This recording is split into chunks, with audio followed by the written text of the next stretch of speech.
इसका जो model number है वो है XLZ 3.0। 50 वॉट का ये एलईडी लाइट है ईच। एंड इसका जो एमआरपी है वो मैं आपको आगे वीडियो में बताऊंगा।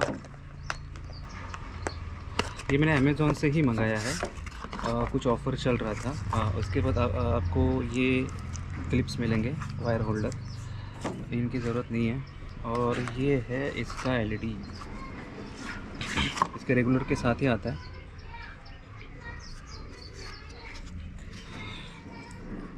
तो इसका जो बिल्ड क्वालिटी है वो काफ़ी अच्छा है, मतलब मेटालिक फिनिश में ही आता है। इसमें फ़ैन भी दिया गया है पीछे कूलिंग के लिए।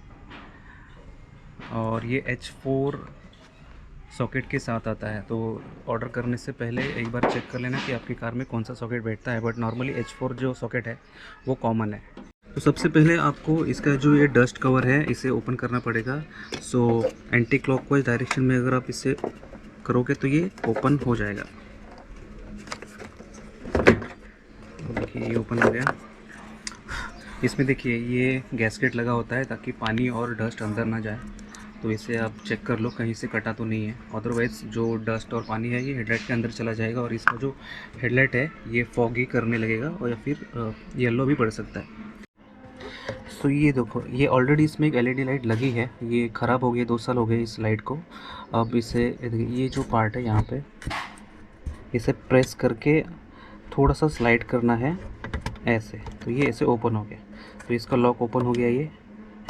फिर उसके बाद इस एलईडी को, या फिर आपके गाड़ी में अगर स्टॉक लाइट है तो उसे आप बाहर निकाल सकते हो। सो इस एलईडी का ये जो बड़ा पार्ट है ऊपर देख रहे हो आप, और नीचे इसके जो छोटे लेग्स जैसे है, मतलब ये इसके लॉक्स हैं। तो जो बड़ा वाला लॉक है ये ऊपर ही रहेगा, ऊपर के पोजीशन में, और इसी तरीके से ये फिट बैठेगा। मतलब ये जो बड़ा लॉक है इसे आपको टॉप में रखना है एंड ये जो छोटे वाले 2 लॉक है इन्हें नीचे रखना है। तो इस तरीके से हम लोग इसे फिट करेंगे। सो देखिए इसका जो लॉक है मैंने ऊपर ले लिया है। अब ये जो क्लिप है इसे प्रेस करके हमें अंदर के जो उसका क्रू है उसमें फंसाना है। तो ऐसे ही करके उसे हम फंसाएंगे नीचे।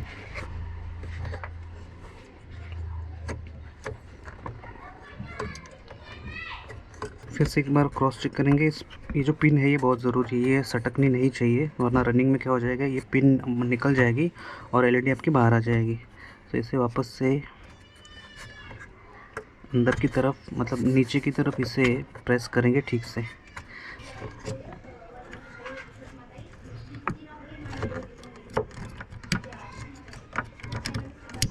इसका सॉकेट बैठ गया।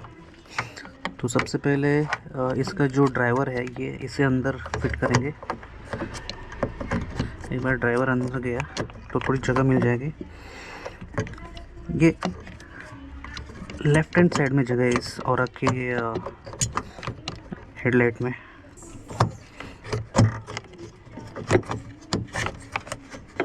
वाह, ये अच्छे से बैठ गया वो साइड से। ये अच्छे से बैठ गया। देखिए इस तरीके से इंस्टॉलेशन होना चाहिए। मेरा जो लेफ़्ट हैंड साइड का इंस्टॉलेशन है वो थोड़ा सा यहाँ पे ही अटक गया है, मैं उसे वापस से खोल के इस तरीके से बिठाऊंगा, ये मुझे प्रॉपर लग रहा है। देखिए तो ये हमारा पूरा इंस्टॉलेशन कंप्लीट हो चुका है। अब इसका नाइट टेस्ट हम लोग करेंगे, जैसे कि इस तरीके से इसका जो नाइट थ्रो है और इंटेंसिटी है वो अपने को देखने को मिलती है। सो ये अपना इंस्टॉलेशन हो गया है, आप देख सकते हो। इसका जो टोन है, ये जो नीचे के मेरे एलईडी लाइट्स है उनके साथ ही मैच होता है, कोई भी डिफरेंस नहीं है। और ये ज़्यादा ब्लू भी नहीं दिखेंगे आपको, मतलब जो चाइनीज़ वाले होते हैं वो थोड़े से ब्लू दिख जाते हैं। तो ये आपको परफेक्ट वाइट थ्रो देगा।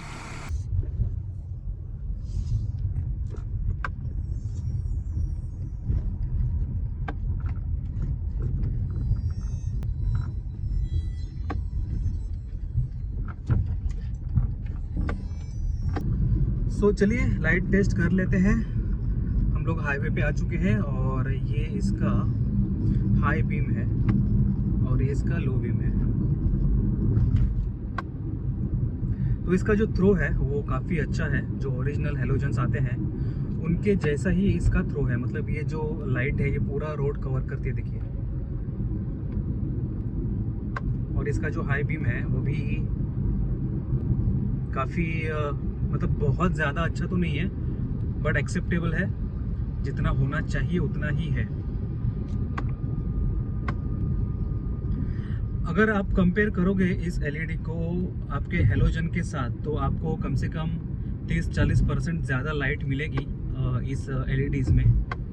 और अगर आप इसे कंपेयर करोगे जो हाई वैटेज की एलईडीज़ होती है, जो सुपर ब्राइट होती है रोड पे, तो उनके मुकाबले ये जो लाइट है ये आपको कम लगेगी।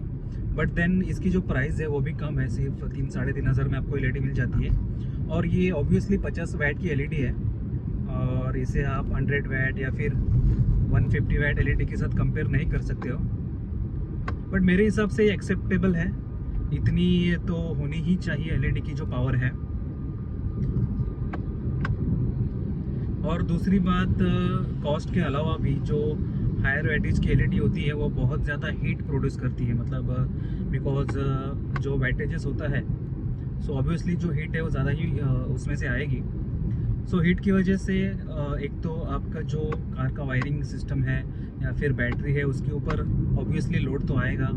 एंड जो आपके जो हेलोजन्स हैं वो भी बहुत जल्दी ख़राब हो सकते हैं। जो अंदर का जो कोटिंग होता है वो हीट की वजह से जल्दी ख़राब हो जाता है। बट अगेन दैट डिपेंड्स कि कौन से क्वालिटी का हेडलैम्प आपके कार में लगा है, तो ऐसे जनरलाइज नहीं बोल सकते कि ख़राब होगा ही। But again we will come on to the budget part. अगर आपका बजट है 3 से 4 हज़ार रुपये और आपको हेलोजन से अपग्रेड करना है एलईडीज़ पे, then this is the best option. Osram है, रेपुटेड है, ब्रांडेड है, आपको वारंटी मिलेगी।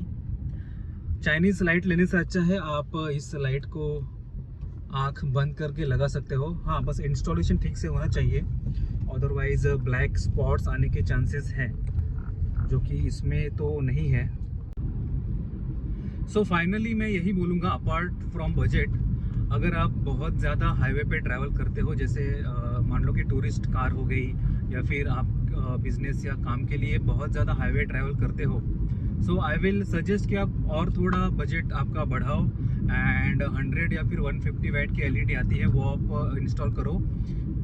ये जो एलईडी है ये भी चल जाएगी, बट मैं रिकमेंड करूँगा, बिकॉज हाईवे पे क्या होता है, आपको जो रोड है बहुत दूर तक देखना बहुत ज़रूरी है, और बारिश में हाईवे की जो विजिबिलिटी होती है वो बहुत कम हो जाती है, और कार का जो स्पीड ज़्यादा होता है, तो बहुत जल्दी कोई भी पत्थर है या फिर जो पॉट होल है वो बहुत जल्दी सामने आ जाता है। तो अगर वो दूर से दिख जाएगा तो अच्छी बात है। हाँ, अगर आप डेली ऑफिस ट्रैवल करते हो, मतलब सिटी में, या फिर आपका जो रनिंग है दिन का वो ज़्यादा हाईवे पे नहीं है, देन आप इस एलईडी को आराम से परचेस कर सकते हो, आपको हायर वैटेजेस में जाने की ज़रूरत नहीं है। सो ये था रिव्यू ओसराम 50 वाट एलईडीज़ का।